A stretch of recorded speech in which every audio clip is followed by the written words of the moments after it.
All right, welcome back, everybody. Alan Wheeler from the Coastal Design Builders here for our weekly Ask Alan Anything segment. Today, we're talking about how homeowners' expectations can affect a project. So, Alan, welcome back to the program. Great to have you here, as always. Thanks, John. Well, tell me about some of those homeowner expectations and how they can affect that building process.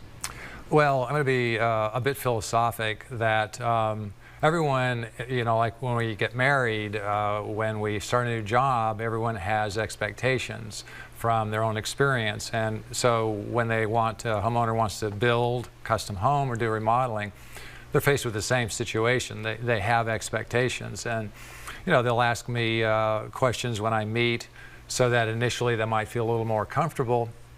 But I'm going to make a suggestion that the expectation factor in residential construction is huge. It's very important, and in some cases, some people are hard to adapt, and it's not a deal breaker.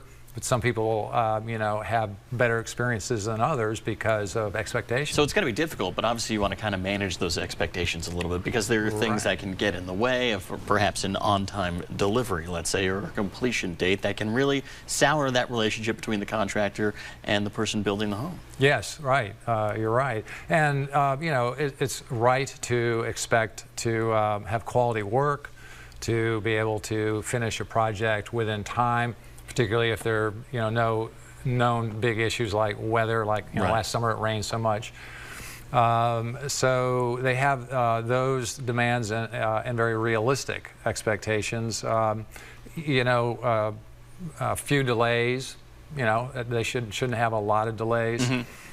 Cleanliness on a job site. Now, I say in my agreement, broom clean.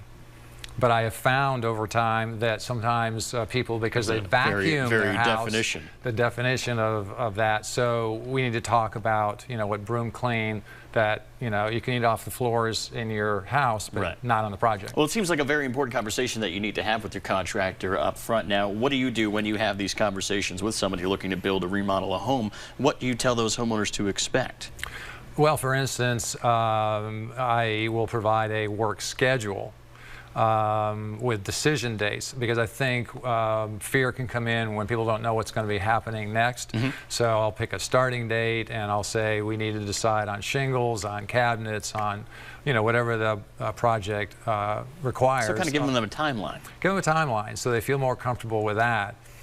And then the job begins, and I continue to try to educate, and I actually bring up subjects that they might not know to ask.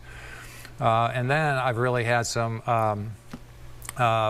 interesting expectation situations. I know that people tend to like to talk with people.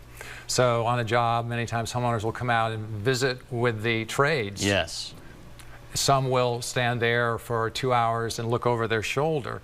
Well, that really does bother the trades. It's got to be counterproductive, too, because they're supposed to be there supervising or building or doing their trade. And when you're talking to somebody, you're taken away from the timeline of that project. Well, right. And it's not going to delay the whole thing. And the guys are proud. They like to, oh, yeah, you like what I'm doing, so I understand that. Yeah. And those are realistic. But then I've had some situations where somebody would say, well, we've got a couple of dogs and we both work, so make sure not to let them out. Right, and that's what you don't want to do. Al, we got like less than a minute left, so what should the builder do to avoid misunderstandings? I think communicate. Realtors say location, location, location. So I think if you have homeowner has any questions, to ask right away. The builder really needs to be proactive and think about stages. Remind them to read their contract, to look at the allowances, look at the calendar date. Yeah. The more you communicate. Great tips right there. And you can communicate with Alan by hitting up the email address that we're going to put on the website on the screen there right now. And you can ask Alan any question you have from ceiling to floor. We'll make sure we get that up. And you can ask him anything. We've already had several people ask some questions, and we're going to reveal some of those and hopefully answer some on Lowcountry Live at a future date. So make sure you call that number or just hit that website right there if you'd like to ask Alan anything. Alan Wheeler, thank you so much, my friend. Hey, thanks, John. Do appreciate it as always. More Lowcountry Live coming up after the break. Stay tuned.